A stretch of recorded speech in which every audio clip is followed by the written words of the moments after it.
श्री हनुमान बाहु के पाठ का महात्म्य और उससे मिलने वाले लाभ तथा इसका पाठ कैसे किया जाए, इसका सारा सार आज मैं आपको बताने जा रहा हूँ। गोस्वामी तुलसीदास जी की बाहुओं में वातवादी की गहरी पीड़ा उत्पन्न हुई थी और थोड़े नुस्खों के कारण सारा शरीर दर्द का स्थान बन गया था।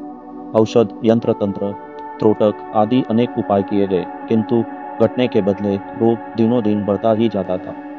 असहनीय कष्टों से हताश होकर अंत में उसकी निवृत्ति के लिए गोस्वामी तुलसीदास जी ने हनुमान जी की वंदना आरंभ की।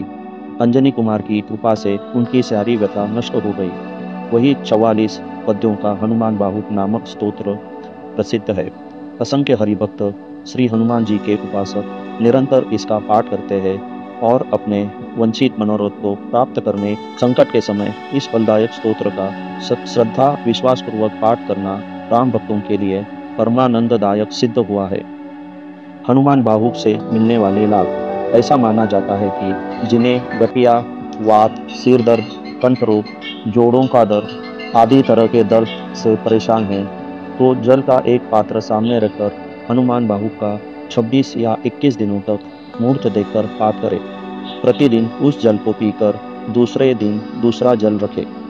हनुमान जी की कृपा से शरीर की समस्त पीड़ाओं से आपको मुक्ति मिल जाएगी। इसके साथ ही यदि जीवन में रुके हुए काम है या कोई इच्छा पूर्ण नहीं हो रही, तब भी हनुमान बाहु का पाठ करना लाभदायक होता है। यदि किसी को यह भय है कि उसके ऊपर कोई जादू टोना या काला जादू कर रहा है, तो उसे भी हनुमान बाहु का नियमित पाठ करना चाहिए। जादू टोने का 1% भी उसके ऊपर असर नहीं होगा। हनुमान बाहु का पाठ भक्त को भूत प्रेत जैसी बाधाओं से भी दूर रखता है। ऐसे किसी प्रकार की बुरी शक्ति हनुमान बाहु का पाठ करने वाले भक्त के आसपास भी नहीं आती है। हनुमान बाहु के पाठ से भक्त के आसपास एक रक्षा कवच बन जाता है, जिसके कारण किसी भी प्रकार की नकारात्मक शक्ति उसे छू भी नहीं सकती। हनुमान बाहु की पाठ की विधि। हनुमान बाहु का पाठ करने के लिए आप हनुमान जी की एक तस्वीर लें, साथ ही श्री राम जी की तस्वीर को भी उसके साथ रखकर सामने बैठ जाए। इसके बाद दोनों तस्वीरों के सामने घी का दिया जलाए और साथ में तांबे के गिलास में पानी भरकर रख दे। इसके बाद पूरे मन से हनुमान बाहु का पाठ करें। जैसे ही पाठ समाप्त हो, तो तांबे के बर्तन में रखा हुआ पानी पीड़ित व्यक्ति को पिला दे या जिस किसी के हित के लिए यह पाठ किया गया है उसे पिला दे।